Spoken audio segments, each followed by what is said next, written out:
So we'll see how it goes. I guess the cloud, wherever The that is. cloud, right, wherever that is. Okay, let me all right. So, good afternoon and welcome to the first Gender to a T of the new academic year. I'm Donna Kane and I serve on the Gender Studies Executive Board and will be today's facilitator, which means I'll help with questions at the end. Gender to a T is a speaker series designed to help scholars working on gender-focused projects by providing an opportunity to share and discuss presenters' ongoing unpublished research. The series is sponsored by the ECU Gender Studies Program, Gender Studies Executive Board, and Harriet College of Arts and Sciences. I want to thank Holly Matthews for once again putting together a great series for 2020-21. And if you want to know more about the programs and also what Gender to a T we have coming up, our website is Gender Studies, all one word, at ecu.edu, and we're on Facebook. So today, our speaker is Rachel Phillips DeJournay. Did I get that right? Just to journey it. DeJournay, okay. And Rachel is a learning specialist in ECU School of Dental Medicine. Rachel is an educational psychologist specializing in cognition and development and works with STEM educators to light the way for girls. So today, Rachel is going to discuss implicit bias, seen and unseen barriers, and the changing landscape of STEM education. So thanks for joining us as we explore what it means to do science like a girl. Yeah. Okay, I'm so so glad to be here. I'll let you take it from here. Perfect. I'm going to go ahead and share my screen Okay. so we can get started. There we go. Okay. So thank you for that introduction, Donna. I'm super glad to be here with all of y'all. I am Rachel Phillips DeJournay. I am from Texas, and I'm coming to you from my home, not 2020 style. Like Donna said, I'm a learning specialist in the School of Dental Medicine. It's the practical use of my theoretical degree and training in educational psychology. But on the side, I like to stay in my realm of implicit bias research. And so today I'm going to share with you the data from my dissertation, which is not yet published. So that is a manuscript that is in prep. So my pronouns are she, her. I identify as a woman. All those things are important. And when I say woman or girl in this talk, I'm really talking about people who identify as women or girls. Not just people who are biologically female, but those that present and live their life adhering to those gender norms. So I don't want anyone to be off put by that. It's a transition for all of us to learn how to use those pronouns appropriately. So a little bit more about me and why this topic is so interesting to me. I was raised by a microbiologist mom, and so I didn't know that girls weren't supposed to be good at science until I started teaching science. I was a high school science teacher, and I didn't know that women and girls entered the classroom, specifically a science classroom, thinking I'm not going to be good at this because I'm a girl. It never occurred to me because I was a girl. I was good at science. My mom was good at science. It's the water I swam in. And so taking that into grad school, I started studying things like how religion and science work together or against each other in the classroom. I did a whole lot of work on teaching evolution. And then that turned into some religion-based gender bias research. And that turned into social aggression in K-12 settings. And that turned into implicit bias for my dissertation. So big, circly spiral into where we are now. So let's get started on this. I'm going to start with a commercial that aired about 5 to 6 years ago. It was a Super Bowl commercial, but before that it was just regular TV commercial. So I want us to watch this together. Hi, Erin. Hi. Okay, so I'm going to just give you some actions to do and just do the first thing that comes to Show me what it looks like to run like a girl. Here.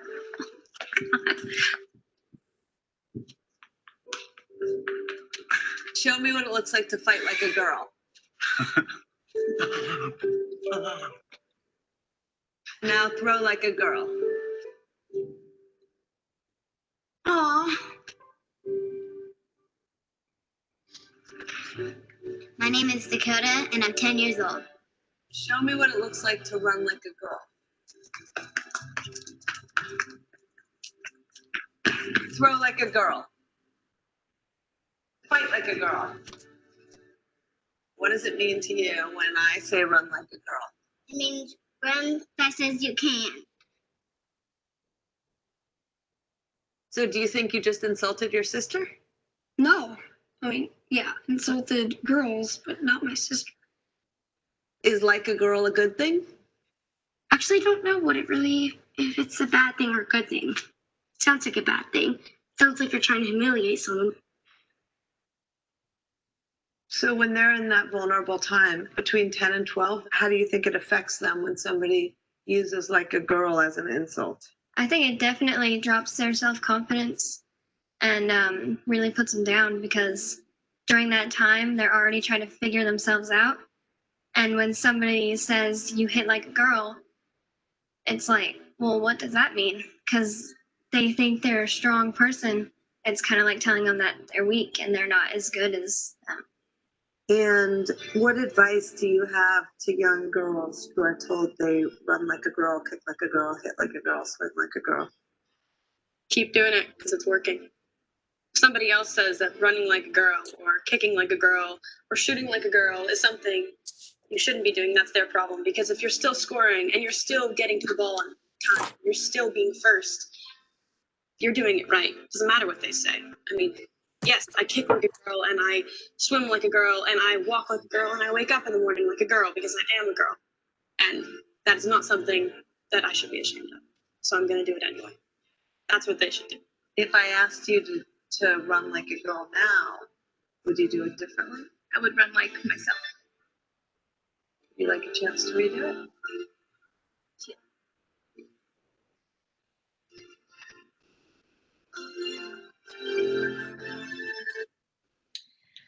So now that we're all emotional, I saw that commercial a few years ago and thought, that's it. They've cornered the market. They figured it out. This is so impactful and so powerful. Just, saying, now that you know how this message might affect little girls, how would you change? And they all the grown-up participants changed their the way they stood and the way they held themselves and the way they acted. And so I think it's definitely an inspiration for me. And so let's talk about what it means to science like a girl, because it's definitely different than sciencing like a boy. It's a totally different experience.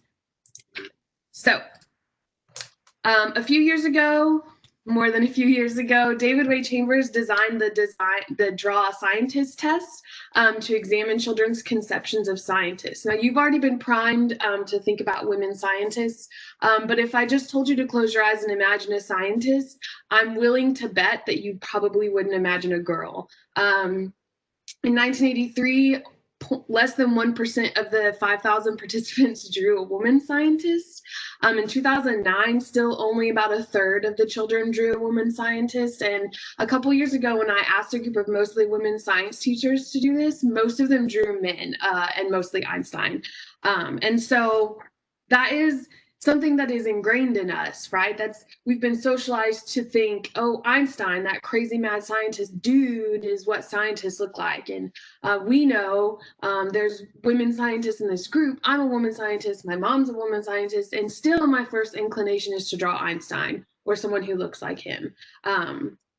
And there's a lot of reasons why. It's not something bad or something to be ashamed about. It's just something to be aware of. So here's the Nobel Prize winners by gender, male and female, and then organization. You can see the message being sent by the powers that be, the people who award the Nobel Prize, are telling us that an overwhelming majority of the people achieving great things are men, which is disheartening to anyone who's working towards earning something like this, or making strides in their field worth this kind of recognition. So the contributions by women are not less than. They're equal to or more than. The recognition is where it falls short. And we're going to talk about that a little more when we get to my data. So here's some popular men in science. I'm sure you can name all, if not most, of these guys. This guy on the bottom right, this is Matt Taylor. He was a scientist with the European Space Agency, and he wore this shirt with scantily clad space women on it on international TV to talk about the landing of a space probe on a comet in 2014. Imagine the message that sent everybody, not just women, not just men, but everybody was taking in the message of his shirt while he was talking about this huge accomplishment by a space agency. And so the other thing is, when you Google famous scientists, you get like a little ribbon across the top of your Google search page, and it's 53 scientists. Only 2 of them are women, all the way back to Aristotle. Okay, so that is not good. It's ugly, right? So here's a couple of women you may or may not recognize. We've got a virologist, Francois Barsanussi. I think that's how you say it. Close. Developmental biologist, Gail Martin. Human geneticist, Mary Claire King, who is on the team working on and discovering the BRCA gene for breast cancer. We've got physicist Lise Meitner, experimental physicist Xin-Chun Wu. She did the groundwork for the Manhattan Project, did not expect them to weaponize it. We've got geneticist Nettie Stevens, and then of course, our chemist and X-ray crystallographer, Rosalind Franklin, who had her work stolen by Watson and Crick, and guess who won the Nobel Prize? The Nobel Committee claims it's because they don't give posthumous Nobel Prizes, but I think we all know better than that. So she gets hardly any of the credit in any of the textbooks. I didn't even know her name till I got to college, and that's disheartening for a lot of people. So a few years ago, Jen Welter, who is a psychologist and the first female NFL coach, said this: when we change what the sidelines look like, we can change who can picture themselves there. I think that's really important to remember when we're talking about, when we're asking people and children, what do you want to be when you grow up? Think about the options in Halloween costumes right now. A lot of girls are princesses or angels or something really hyper feminine and not heroic at all. Now we have Captain Marvel.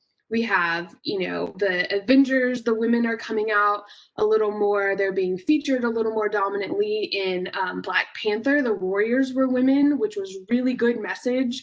I think to everybody watching it, but I think it really spoke to girls who see themselves in that sort of warrior hero place. I just saw a commercial for like an Air Force recruiting commercial, and it was all women. And I think that that's huge. It's a marketing tool, but it's also telling small children girls can be and do anything. And that's really empowering. And I think we need to continue pushing that message forward. So E.O. Wilson is an emeritus professor at Harvard, and he is known for his work with ants. They're super social, but this is what he said in his letters to a young scientist. In my 41 years of teaching biology at Harvard, I watched sadly as bright students turned away from the possibility of scientific career because they were afraid of failure.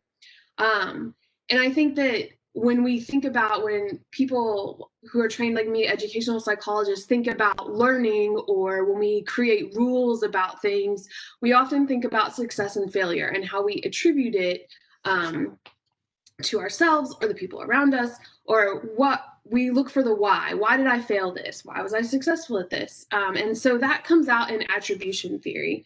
And so this is a 2x2. Psychologists and sociologists love a 2x2, but truly this one is really important. And so before we get to that, I want to talk about this. In her TED Talk, Sheryl Sandberg, who is one of the executives at Facebook, touches on the sources of failure and success. She says, quote, "If you ask men why they did a good job, they'll say, 'I'm awesome.' Obviously, why are you even asking? If you ask women why they did a good job, what they'll say is someone helped them, they got lucky, or they worked really hard." So that comes back to attribution theory, right? When humans experience success or failure, we typically look for a reason. We'll hear students say a lot, they just don't like me, or I didn't get enough sleep the night before, or I'm just not good at math because I'm a girl. And so when we look at that, we're looking at this 2x2. We want our students to be on the left-hand side of the 2x2, right? We want them to have a high perception about their ability, so that they attribute success to that ability and failure to their lack of effort, which is easier to correct than a lack of ability. And we can't change a lack of luck or the perception that you had good luck. This comes back to like locus of control. So we want to make sure when we are course correcting with students or our children, we talk about, this isn't an ability thing, this isn't a luck thing, this is how much work did you put in to get to where you are.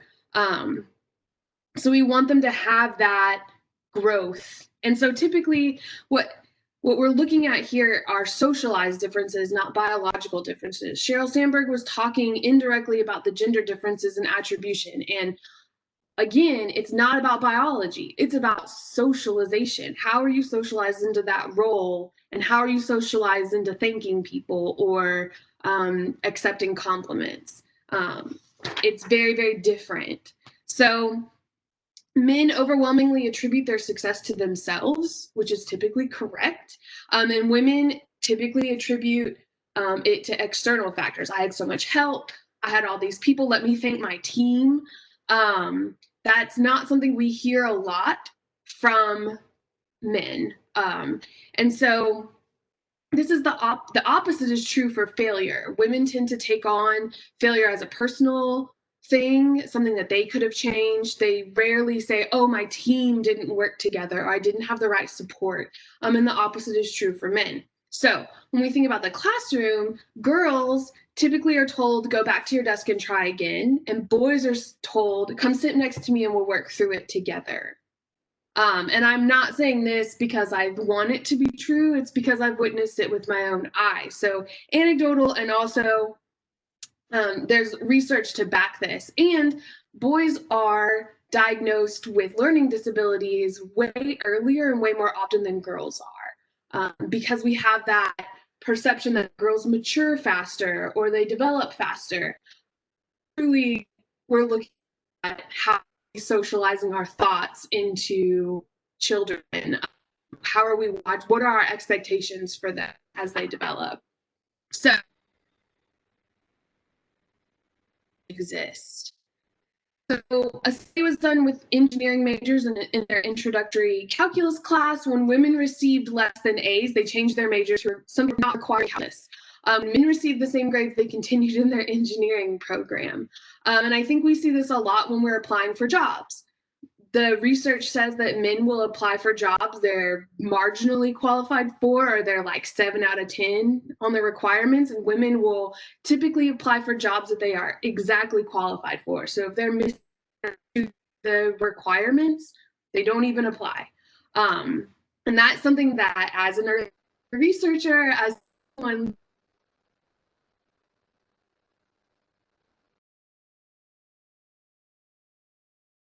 may apply for this job. And if they would, then I do.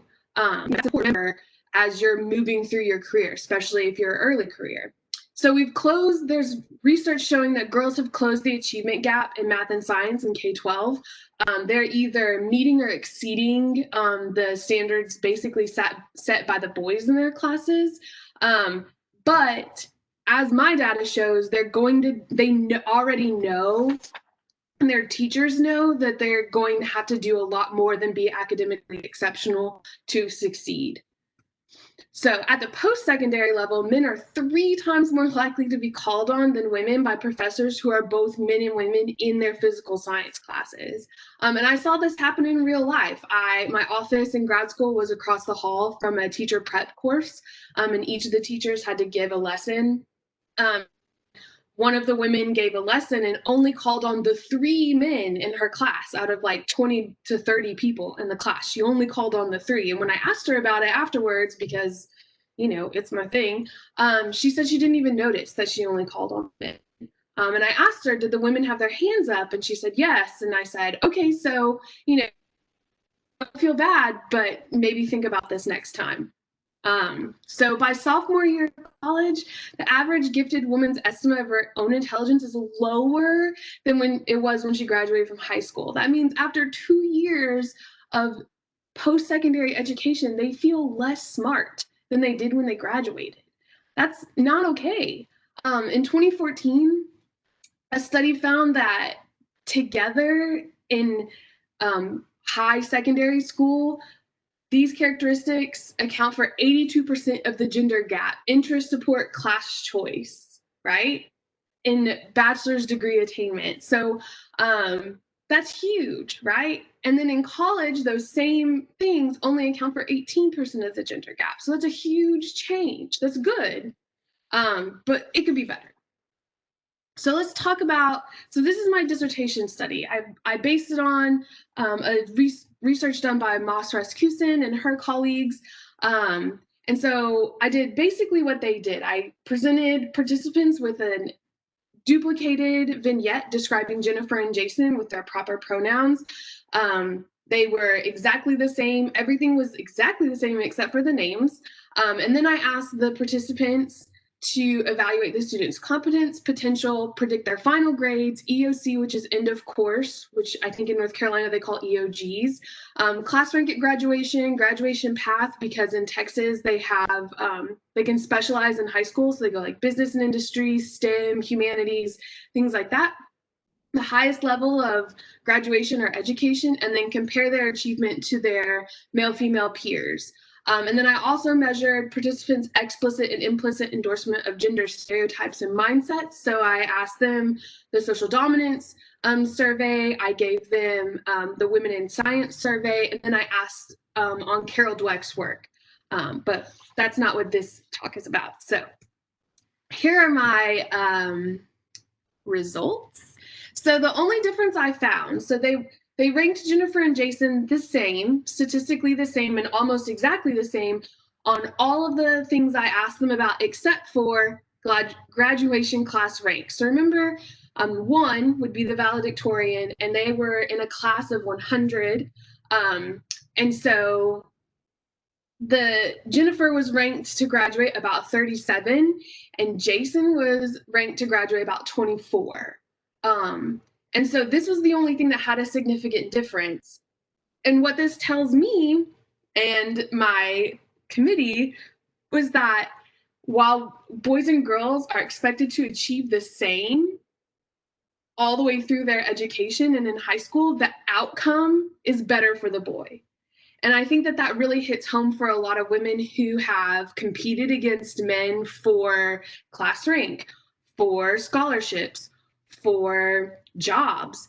We can have the exact same CV, the exact same experience, everything can be the exact same, and women might miss out on the job or the raise, or we might get paid less, or we might get less access to mentors and opportunities. And so this starts really, really early. The participants in my survey were undergraduate teacher candidates. And so these are pre-service teachers. These are people who are going to college to be teachers. Most of them are women. Most of them were going to be early elementary, EC through 6 teachers. It starts really early. And so let's talk about the implications of that. So the participants who explicitly and implicitly endorse stereotypes were the people moving the measure, right? So they were the ones who were reporting the differentiated expectations of Jennifer and Jason.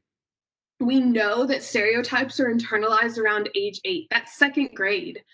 Second grade is about when girls decide they're girls, boys decide they're boys. They start recognizing and identifying with those socialized gender stereotypes very, very heavily. That's about when they start noticing differences in genders.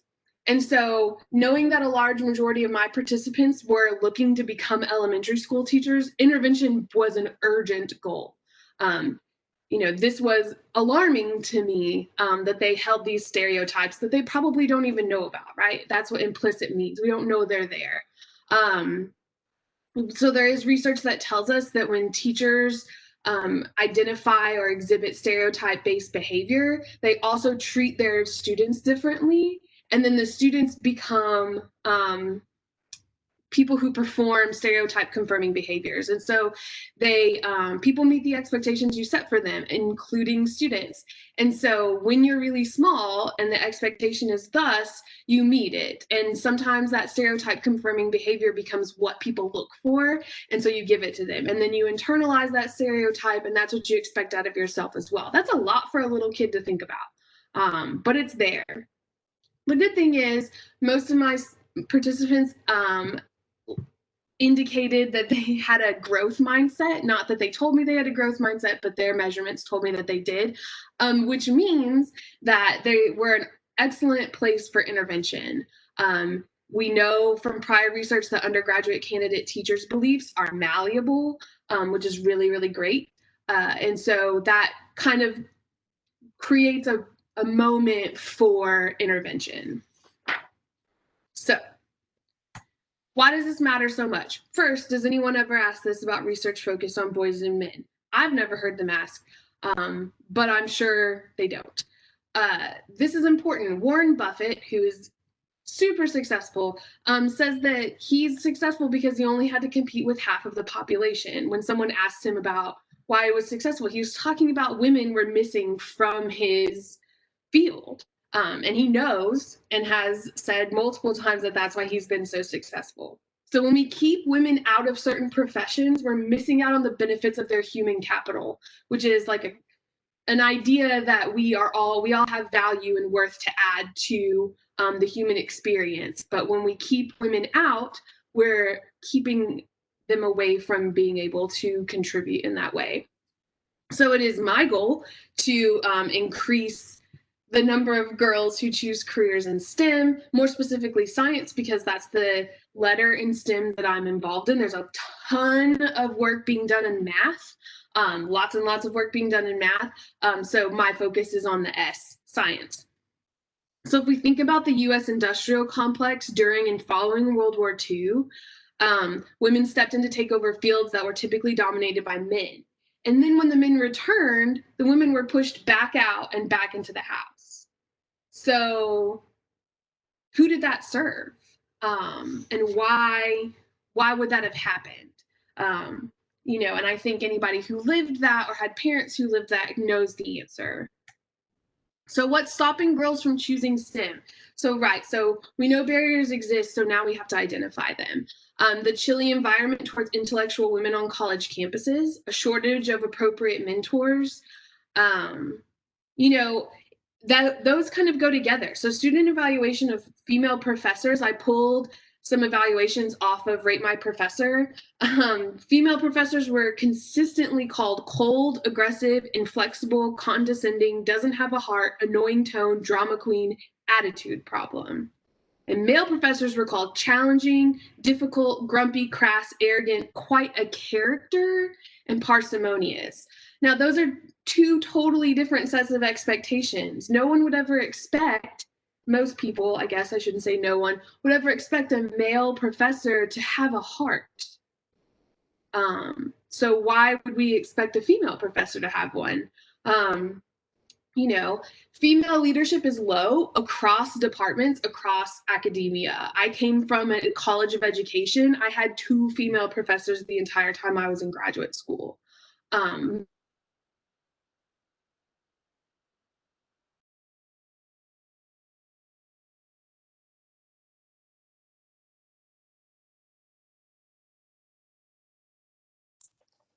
I think, did we lose Rachel? Yeah, I think I see the orange triangle of low bandwidth. Ah. Yeah. Can you hear us, Rachel? Come Hello. back. Yay.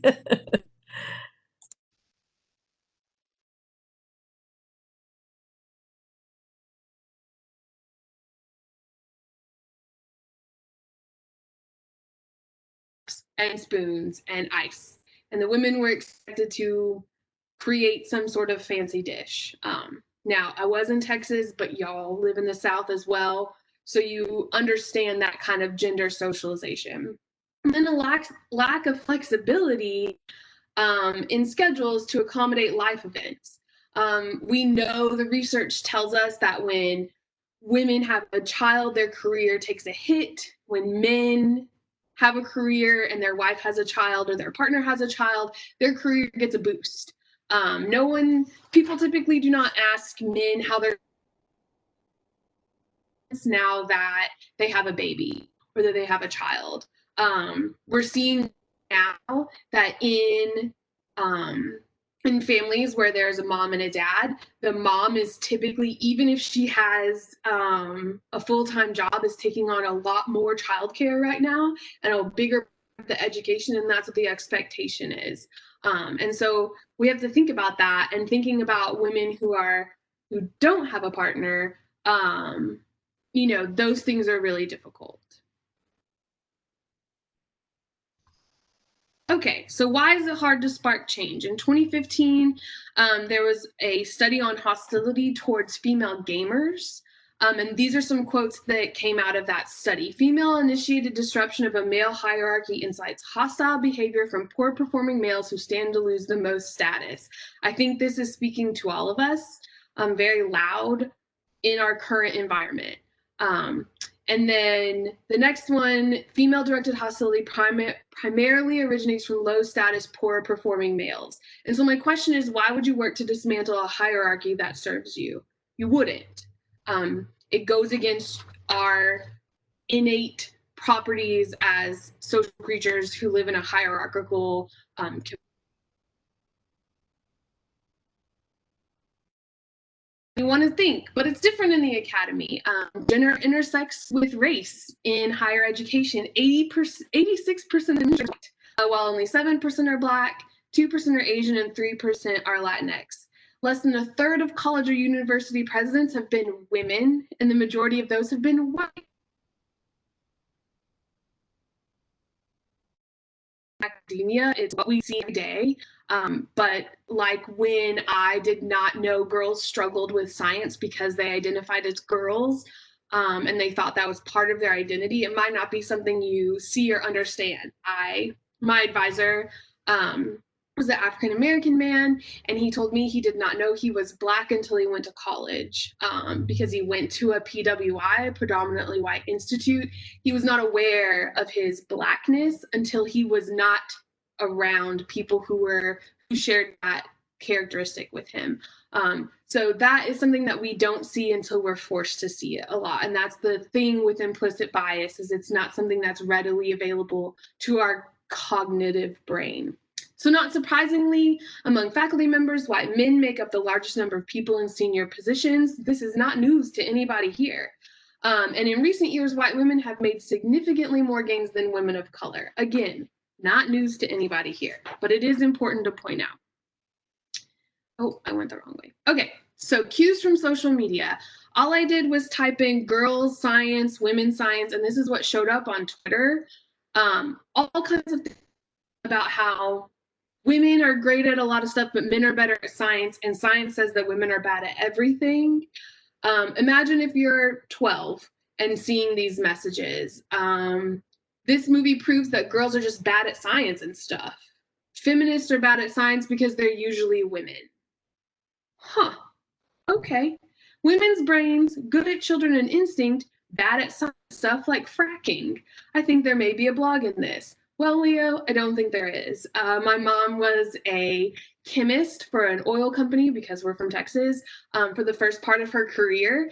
And she was good at stuff like fracking. And girls can use the Force. I'm not a huge Star Wars fan, but I do know that that women can use the Force.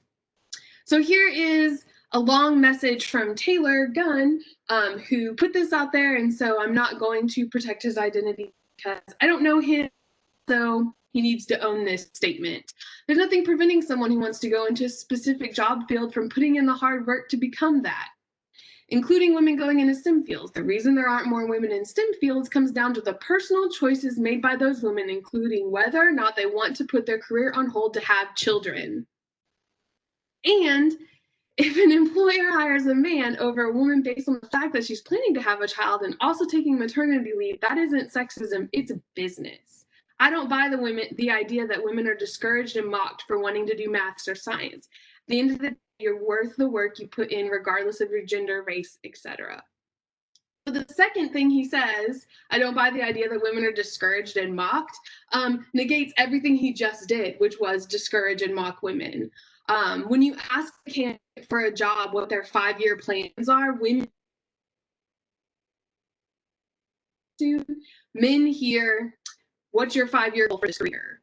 And so I discourage you from asking that question, but if you do ask that question of a candidate, ask them what their professional goals are for the next 5 years rather than just goals, because it's really important to make that distinction.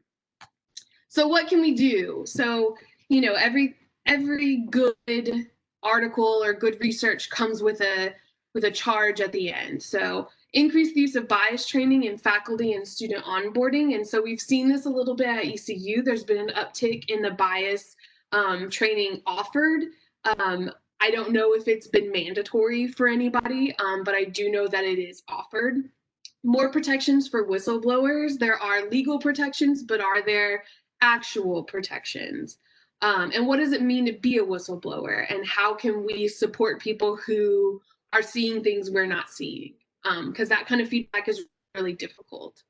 Empower minority groups by using our places of privilege to further the cause for equality. Now, as a white, cisgender, hetero Christian in the South, I have a very, very high place of privilege, right? I fit all the norms, I check all the boxes. It is my duty to use that for good, and not just for good for all.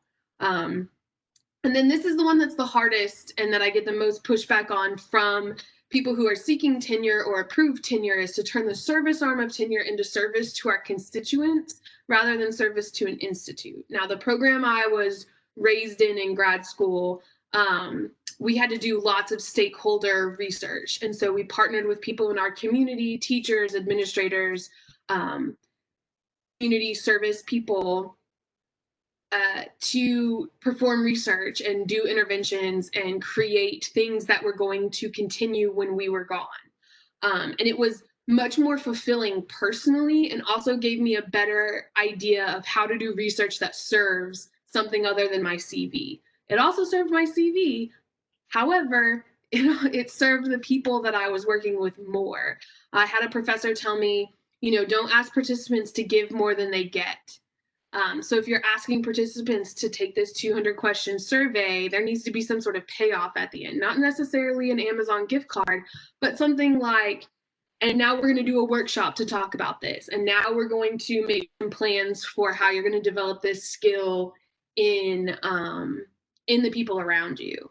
So that's where we're, leaving off right now. My goal as a researcher is to publish things in practical journals that teachers read, not just academic journals, because other educational psychologists reading my stuff doesn't serve anybody but my field. It doesn't help the practitioners of our theory do it better, because I can tell you, as a former classroom teacher, I didn't have time to read a 25-page theory-heavy article. I needed a 20-minute read that I could read on my lunch break if I had one that didn't have students at it, that I could put into use that day. And so I encourage you that, yes, Tier 1 research is really important, and Tier 1 journals, it really advances the field. However, the people who are boots on the ground, the people who are actually doing the things you talk about in your theory, in your research, they're the ones who need our support the most. And so that's where I have turned my service, is to the practitioners. And I encourage you to do the same. So we're to the best part, questions and thoughts. I saw some come across the top of the screen that you could not see me. And that's okay, as long as you can hear me. So if you have questions or thoughts, I welcome them now.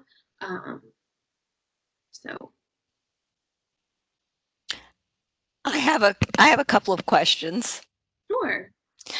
So I have two questions. Towards the beginning of your talk, you discussed a little bit about religious differences and perhaps cultural differences. So my question, I'm a historian and I do field research in Egypt, and I know, for instance, that the kinds of exams that are given for people to go into the university, the general secondary exam, is one that is just straight across, you get this score, you go into these fields, and therefore there's a lot more women that go into medicine and engineering, but that doesn't necessarily translate into being superstars in those fields. So my first question is, is there, some sort, and their model of education is not one I would advocate in terms of the K to 12, but is there something that we can do to sort of have a system that pushes us more in this kind of direction where we're kind of leveling that playing field? And my second question is, I didn't hear you speak about any types of forums, things like networking, like the Grace Hopper Forum that's starting, I believe, this weekend, that provides networking for women. What kinds of function do they serve? So to answer your first question, I think there have been I'm going to advocate a little bit for Texas. Texas has started asking students to specialize in high school. And so they're so that means they're taking, so if they go the STEM route, they're taking extra science classes, extra engineering classes, extra math classes, less humanities. And so I think as we see more schools adopt that sort of thinking, we're going to see people self-select. The problem is if they don't have any women science teachers, if they've never known that women could be scientists or be anything other than, really typical gender normative careers, then girls probably aren't going to self-select for that. So I think there has to be a balance point between your scores say this and this aptitude and is what you have, and very militaristic like the ASVAB, and self-selection. So if you could marry those,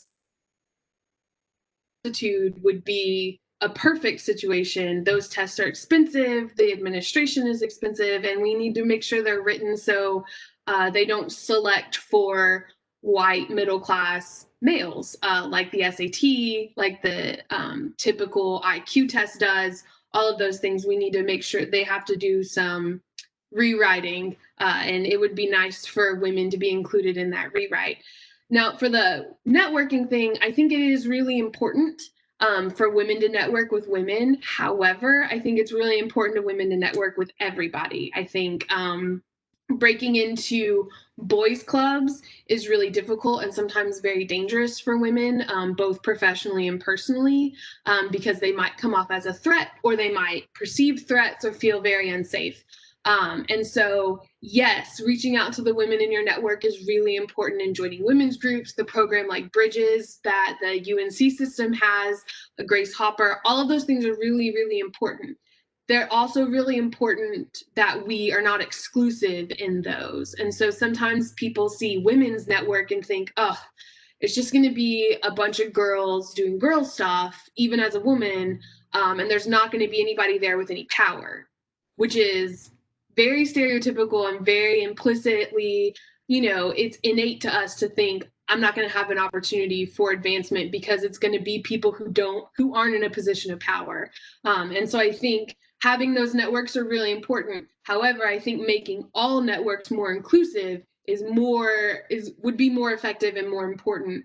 And by inclusive, I mean safe as well. And so, yes, join your women's groups in your field, in just regular academia, in your community, and work to make the men's groups or the non-gender specific groups more inclusive by showing up to their meetings, being interested, and speaking on things that may be barriers that they don't even see.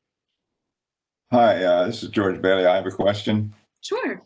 My question involves, it's why hasn't more progress been made? I was first made aware of these issues in the early 1970s in graduate school. Feminist philosophers put this on the table and everybody discussed it. And faculty at the time talked as if everything was going to change. That was like 1972, okay? Mm-hmm. Since then, I've been to uncountably many workshops and talks like this. And maybe things have changed some, but obviously from talking to some other white male faculty, they still have the attitudes people did 40 years ago. I'm wondering if any of you have any ideas about why more progress hasn't been made when the issue has received, especially in academia, so much publicity for so long. I mean, these kind of research studies that are being brought out now, other people on this group know, since it's the choir you're preaching to, we know this has been known for ages. Why aren't we making more progress? I think this slide answers your question. Why would people work to dismantle a hierarchy that serves them? We sit in a profession where the people at the top are more likely than not white males who've been in the field since the 1970s. And so, it's easier, lower energy to continue doing what you're doing than to change. This would be a huge, very scary change. There's also a lot of hostility in academia towards women and change. Typically, we hear things like you're shrill, you're whining, you just aren't working as hard. Well, you chose to have children instead of a career. It gets very aggressive, and it gets it's very attacking. We still have to have these discussions because it's still not changing. I think the late, great Ruth Bader Ginsburg made a very good point when someone said, how many women on the Supreme Court will be enough? And she said 9. And I think that's where we are. We're at that tipping point where until there are population parity in gender and race, ethnicity representation at all levels, specifically at really high levels, these conversations are going to keep happening. When we get emails about candidates for executive administrative positions and it's 5 white dudes, the message that sends to the rest of us is you'll never break into this. This is a closed group. It's not going to change. It's a hierarchy that's well established, and it's not going to be any different. We can look to political situations for the same kind of feedback, and we hear the same thing over and over and over again. The leaders of our country, because of tradition, because of our roots, because of the way this country was started, have been white males. And it doesn't, when it's not a white male, it's chalked up to an anomaly or a diversity hire or equal opportunity employment.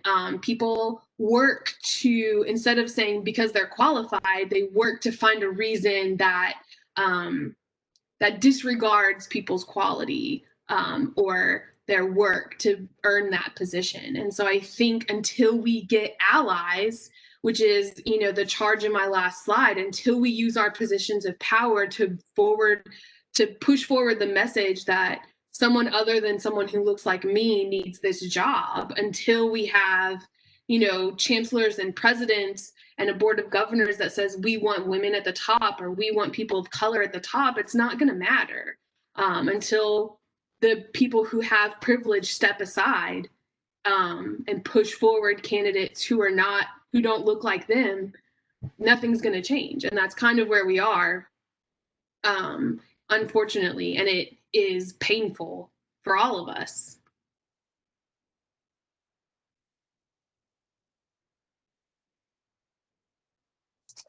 Any more questions? This has just been amazing so far. I'm sure there must be, we could talk about this all afternoon. Any more questions? Yeah, hi, I'm Susan Pierce, a sociologist. Thank you so much for your presentation. Sure. Research. As you were talking, I was remembering a study from a number of years ago, and I don't know if this has been updated, where women from historically female colleges did better in the workforce, right? Took on more leadership positions. And maybe you mentioned that in the time when your video went off, but I don't know if that's been updated since that. And it certainly needed to be disaggregated by class, because in that sample you had the Seven Sisters colleges, that are, highly elite, and they have all kinds of upper class networks. But even before that study came out, I had worked at a historically female college and noticed that all the leadership opportunities go to the female students, right? They're in all the SGA positions, and they get these opportunities, and I feel like it supports that research that has nothing to do with biology and has everything to do with opportunity. Yeah, so what we've seen in K-12 studies that are similar to the ones about female colleges is that when they split math classes into boys and girls in junior high, the girls were more likely to answer questions out loud. They were more likely to rate themselves as having high knowledge in math. They were, and then when they got put back together in the mixed gender class, they were more assertive. They were more likely to continue raising their hand and answering questions, more likely to take the lead on group projects. And so, like you said, it's more about socializing than it is about biology. So how are we going to socialize girls and women to say, you know what, I am a leader and this is how I lead. And it is assertive and confident, and it provides a level playing field for people, and it empowers other people to take the lead as well. I think there's inherent power in the community of women, and people who've been socialized to be women. There's that sisterhood feeling, that connection of women is very, very strong, and we have to learn to wield it in a way that empowers everybody. And so I think that there's a lot of data that support that separation and empowerment. And then when they're put back together, those women do take the lead. Now, like you said, there are factors like access to networks and support and elitism that comes into play. But I think there is fodder there for thought, for conversation, for suggestions on the way forward for women. Thank you. Sure.